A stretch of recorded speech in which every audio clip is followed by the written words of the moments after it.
What happens when one of Britain's most beloved comedic actors sits down for what should be a friendly chat, but instead faces the most shocking verbal attack ever witnessed on daytime television? In just 36 seconds, a single comment would expose the true character of a host who thought she could say anything without consequences. Rowan Atkinson walks onto the Loose Women set with his trademark gentle smile. The studio audience claps warmly as he takes his seat at the curved desk. The lighting is bright and cheerful. The atmosphere feels relaxed. Kaye Adams sits directly across from him, flanked by Nadia Sala, Carol McGiffin, and Jane Moore. The panel looks ready for their usual light-hearted banter. Kaye Adams leans forward with what appears to be a welcoming expression. Her voice carries that familiar television presenter tone as she begins the interview. "Rowan, lovely to have you here with us today," Kaye says, her smile looking practiced and professional. "We're all huge fans of your work, obviously." Mr. Bean black at her. "Everything you've done has brought so much joy to people." Rowan nods graciously, his hands folded neatly in his lap. His voice is soft and measured when he responds. "Thank you very much. That's very kind of you to say. It's always wonderful to hear that the work has connected with people." The other panel members smile and nod in agreement. Nadia Sawa jumps in with enthusiasm. "Oh, absolutely. My kids grew up watching Mr. Bean. They would be in absolute stitches. The physical comedy, the timing, it's just brilliant." Carol McGiffin adds her voice to the praise, and Blackadder. "I mean, that writing was just exceptional. The wit, the intelligence behind it." Jane Moore chimes in as well. "You've created characters that have become part of British culture. Really, haven't you?" Rowan appears genuinely touched by their comments. His eyes light up slightly as he responds. "Well, that's incredibly flattering. I've been very fortunate to work with some extraordinary writers and performers over the years. Edmund Blackadder wouldn't exist without Richard Curtis and Ben Elton's brilliant scripts." The conversation continues in this pleasant vein for several minutes. The panel asks about his creative process, his favorite roles, his upcoming projects. Rowan answers thoughtfully, occasionally displaying that dry wit his fans know so well. The audience seems engaged and happy. Then something shifts in Kaye Adams' demeanor. Her smile becomes more forced. Her posture changes slightly. She glances at her notes and then looks back at Rowan with an expression that's harder to read. "Now," Rowan Kaye begins, her tone taking on a different quality. "I have to ask you about something that's been in the papers recently." The other panel members exchange quick glances. There's a subtle tension that wasn't there moments before. Rowan raises his eyebrows slightly, still maintaining his composed demeanor. "Oh, what's that then?"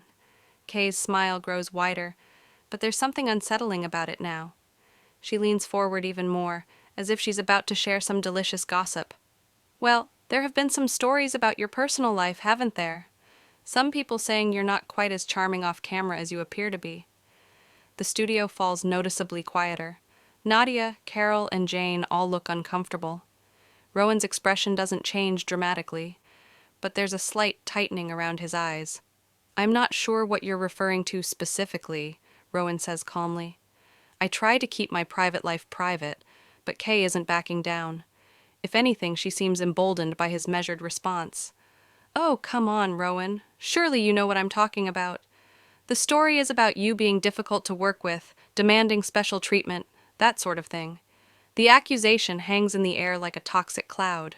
The other panelists look genuinely shocked. Carol McGiffin's mouth drops open slightly. Jane Moore shifts uncomfortably in her chair. Nadia Sawala's eyes dart between Kaye and Rowan, clearly appalled by the direction this conversation is taken. Rowan takes a deep breath, his voice remaining steady, but with a new edge to it. "I'm afraid I really don't know what stories you're referring to. I've worked in this industry for many years, and have always tried to conduct myself professionally." The audience murmurs uneasily. This isn't the light entertainment they came to see. Kaye presses on, seemingly oblivious to the discomfort she's causing everyone around her. "But surely you can understand why people might find it interesting when someone who's built a career on being likable turns out to be, well, not so likable behind the scenes." The silence that follows is deafening. Even the camera operators seem frozen, unsure whether to keep rolling or cut away. Nadia Sauha finally finds her voice, trying to rescue the situation. Kaye, I think perhaps we should. But Kaye cuts her off with a sharp gesture, her attention still fixed on Rowan. I'm just asking the questions our viewers want answers to. Rowan's composure finally shows the first real crack. His jaw tightens and his hands, which have been resting calmly in his lap, now grip the arms of his chair. With respect, Kaye, he says, his voice still controlled, but with steel underneath. I came here to talk about my work, not to defend myself against unspecified allegations from unnamed sources. The other panel members look mortified. Carol McGiffin tries to intervene. Maybe we could talk about your new project instead. But Kaye Adams is like a dog with a bone. She seems determined to push this confrontation to its breaking point. Oh, I think our viewers deserve to know who they're really supporting, don't you? After all, if someone's going to be in the public eye, taking public money for their performances, shouldn't the public know what they're really like? The studio audience is now completely silent, the atmosphere thick with tension and embarrassment. Rowan Atkinson's eyes narrow slightly as he processes what Kaye Adams has just said. The suggestion that he's somehow stealing public money hits him like a physical blow. His voice, when he speaks, carries a dangerous quiet that anyone who knows him would recognize as a warning sign. Public money, he repeats, each word carefully enunciated. I'm not quite sure what you mean by that. Kaye Adams seems completely unaware that she's crossed a line. Her voice takes on a patronizing tone that makes the other panelists visibly cringe. Well, you know, when people buy tickets to see your shows, when they support your films, they're investing in you as a person, aren't they? They have a right to know if you're worthy of that investment. Jane Moore looks absolutely horrified. She tries desperately to change direction. Rowan, your fans clearly adore you. The response to your work has always been overwhelmingly positive, but Kaye refuses to let the topic go. She actually raises her hand to silence Jane, a gesture so dismissive and rude that even the camera crew exchange shocked glances. No, Jane. I think this is important. We can't just ignore these things because someone's famous. Rowan's patience is clearly wearing thin. His voice remains controlled, but there's ice in his tone now. Kaye, I've been working in entertainment for over 4 decades. In that time, I've worked with hundreds of people, cast, crew, writers, directors. If there were genuine issues with my behavior, don't you think they would have surfaced before now? Carol McGiffin nods emphatically, trying to support him. Absolutely. I mean, in this industry, stories get around very quickly. If someone was genuinely difficult, we'd all know about it. Nadia Sawala jumps in as well, her voice filled with conviction, and everyone I know who's worked with Rowan has nothing but wonderful things to say. He's known for being professional and kind. But Kaye Adams seems to take their support as a personal challenge. Her voice becomes sharper, more aggressive. Oh, so now we're all just going to pretend these stories don't exist. We're going to close ranks and protect the celebrity. The accusation is so unfair and so poignant that it leaves the other women speechless for a moment. Rowan shifts forward in his chair, his composure finally starting to crack in earnest. What stories exactly? He asks, his voice tight with controlled anger. You keep mentioning these alleged stories, but you haven't provided a single specific example. Kaye's response is breathtakingly arrogant. Well, I can't reveal my sources, obviously, but there are whispers. People talk. The vagueness of her accusation seems to infuriate Rowan more than anything else she's said so far. His hands grip the chair arms even tighter. Whispers. People talk. You're going to sit here on national television and damage someone's reputation based on whispers. The studio audience is now completely silent, but not with the comfortable quiet of people enjoying a show. This is the heavy silence of people witnessing something they shouldn't be seeing, something uncomfortable and wrong. Kaye seems to interpret his anger as guilt. Her voice takes on a triumphant tone that makes everyone else on the panel visibly uncomfortable. Well, if there's nothing to hide, why are you getting so defensive? It's a classic trap question, the kind that has no good answer. Rowan recognizes it immediately, and his response is sharp and intelligent. I'm not being defensive. I'm being precise. There's a significant difference between defending yourself against specific allegations and trying to prove a negative against vague innuendo. Carol McGiffin looks at Kaye with something approaching disgust. This is ridiculous, Kaye. You're basically asking him to prove.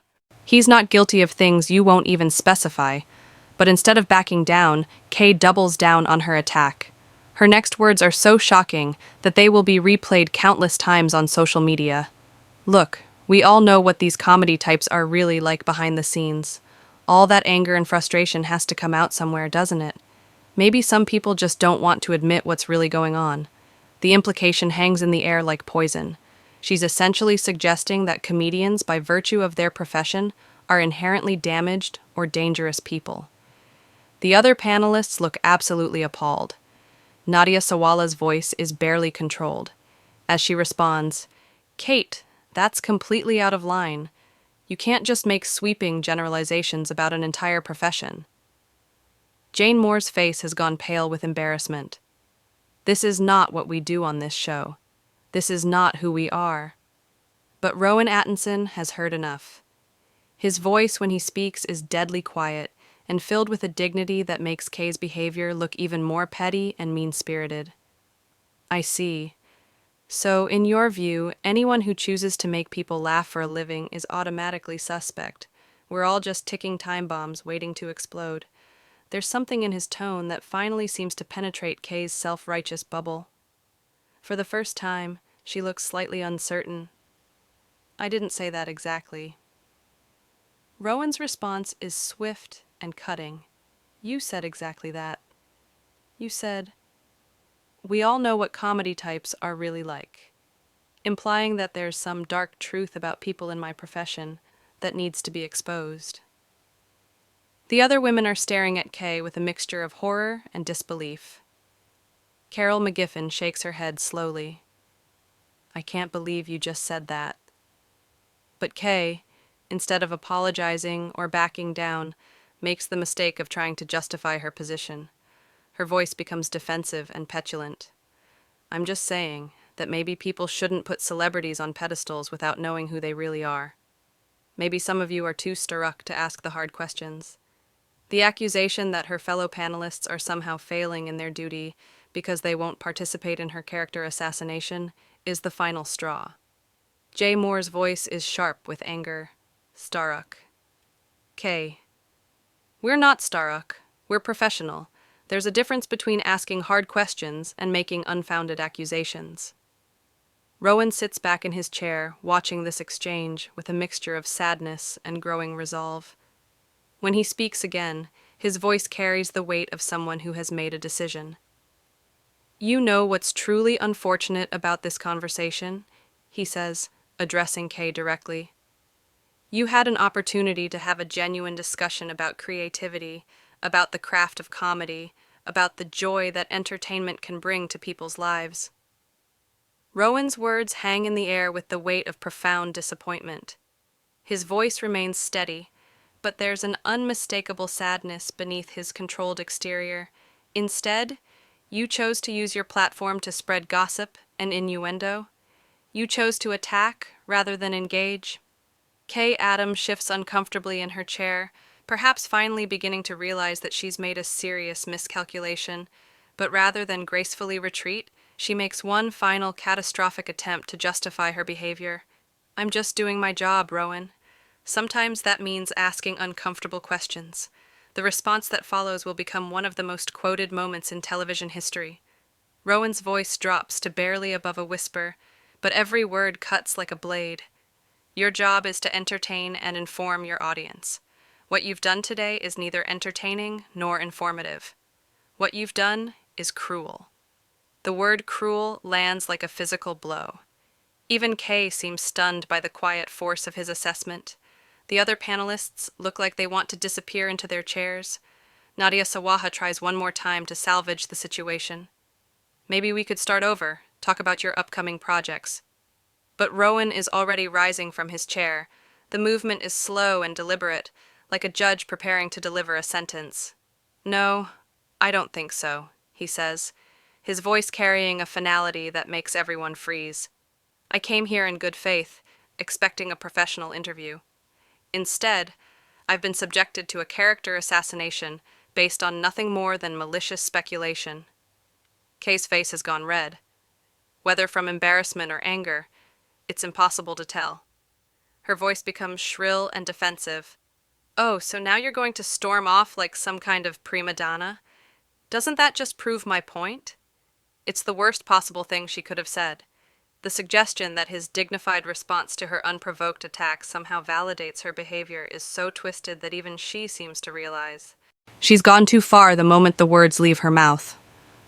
Rowan stops moving and turns to look at her directly. When he speaks, his voice is deadly calm. A prima donna for refusing to sit here while you attack my character and my profession based on unnamed sources and vague whispers. For declining to be part of whatever this performance is supposed to be. He gestures to the set around them, his movement encompassing not just Kaye, but the entire situation she's created. This isn't journalism, Kaye. This isn't even entertainment. This is something much uglier. Carol McGiffen's voice is barely audible as she tries to apologize. Rowan, please know that this doesn't represent how we normally conduct ourselves. Jane Moore nods frantically in agreement. This is not what this show is about. We're mortified, but Rowan's attention remains fixed on Kaye Adams. His next words are delivered with surgical precision. You know what I find most disturbing about this entire exchange? It's not the unfounded accusations or the professional discourtesy. It's the complete lack of self-awareness. You seem genuinely convinced that what you're doing is somehow noble or necessary.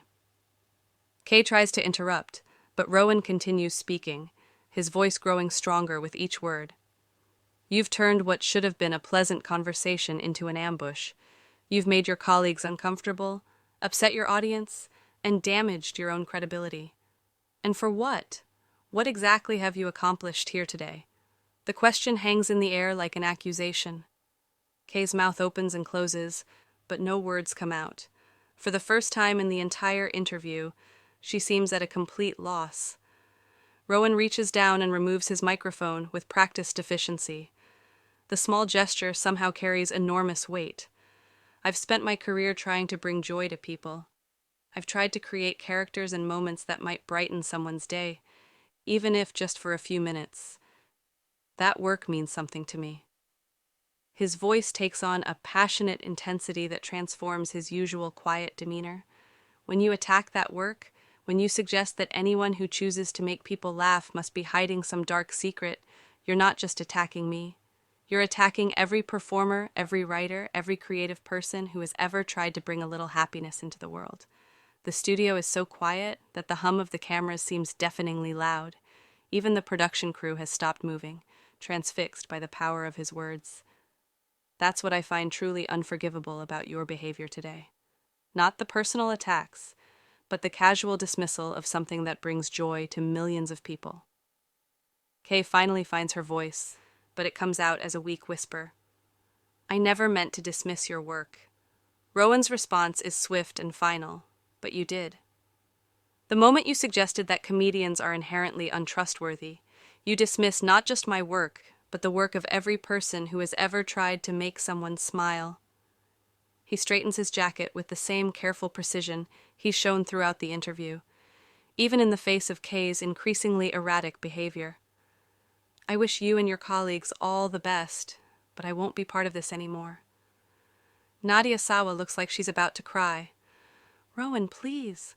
This isn't how we wanted this to go. He turns to her with genuine kindness in his eyes, a stark contrast to the steel he's shown. Kaye, I know, Nadia, and I appreciate your attempts to redirect the conversation. You've all conducted yourselves with grace under very difficult circumstances. His gaze moves to Carol and Jane, including them in his acknowledgement. But I think it's best if I leave now before this gets any worse. As he moves toward the edge of the set, Kaye makes one final desperate attempt to assert control over the situation.